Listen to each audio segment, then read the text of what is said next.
এই মুহূর্তে আমাদের সামনে উপস্থিত হয়ে শ্রীরামপুরের বিধানসভার যে কেন্দ্রে যিনি ইতিমধ্যে প্রার্থী হয়েছেন শ্রী তন্ময় ঘোষ ইতিমধ্যে আমাদের সামনে উপস্থিত হয়েছে। আমরা সরাসরি ইতিমধ্যে জিজ্ঞেস করে নেবো দাদা, আজকে আপনি একদম নতুন মুখ শ্রীরামপুরে কিভাবে শুরু করবেন সকলকে নিয়ে এতক্ষণ দেখার পরে আপনাদের মনে হলো যে আমি নতুন মুখ?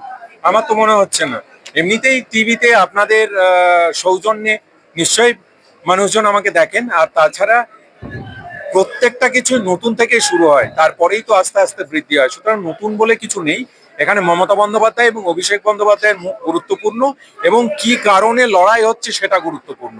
আশা করি সেই লড়াইয়ে আমি এখানের মানুষের পাশে থাকতে পারবো, সেটা গুরুত্বপূর্ণ। কিভাবে শুরু করবেন?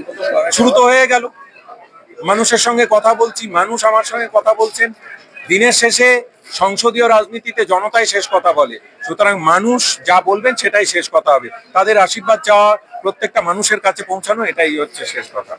এই মুহূর্তে শ্রীরামপুর বিধানসভা কেন্দ্রে নতুন মুখ একদম ভাবে প্রার্থী হিসেবে যিনি রয়েছেন তন্ময় ঘোষ, ইতিমধ্যে উনি উপস্থিত হয়েছেন এবং সৌজন্যতা ভাবে সকলের সাথে ইতিমধ্যে জনসংযোগ করলেন এবং এনাদের যে সমস্ত নিজস্ব যে সমস্ত কর্মীরা রয়েছে তাদের সাথে ওরা সৌজন্যতা করলেন। ইতিমধ্যে রয়েছেন আমাদের সামনে শ্রীরামপুরের কাউন্সিলর এবং সিআইসি। কি বলবেন আজকে তন্ময় ঘোষ ইনি নতুন ভাবে দল প্রার্থী করেছেন শ্রীরামপুরকে? মমতা ব্যানার্জি, অভিষেক ব্যানার্জি তার ঘোষিত ক্যান্ডিডেট লিস্টে তন্ময় ঘোষ ক্যান্ডিডেট হয়েছেন শ্রীরামপুর বিধানসভায়। উনি এসেছেন। শ্রীরামপুর বিধানসভার প্রত্যেকটি কাউন্সিলর এবং কর্মীরা এবং শাখা সংগঠনের সভাপতি এবং টাউন কমিটি সবাই মিলে তাকে স্বাগত জানিয়েছেন।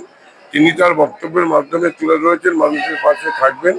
আমরাও তাকে কথা দিয়েছি, যেভাবে আমরা অন্যান্য নির্বাচন করেছি সেই নির্বাচনে যেভাবে আমরা অংশগ্রহণ করে আমরা বিজয়ী করেছি, এবারও ওনার পাশে দাঁড়িয়ে আমরা শ্রীরামপুর বিধানসভা ওনাকে জয়ী করে মমতা ব্যানার্জির হাতে তুলে দেবো।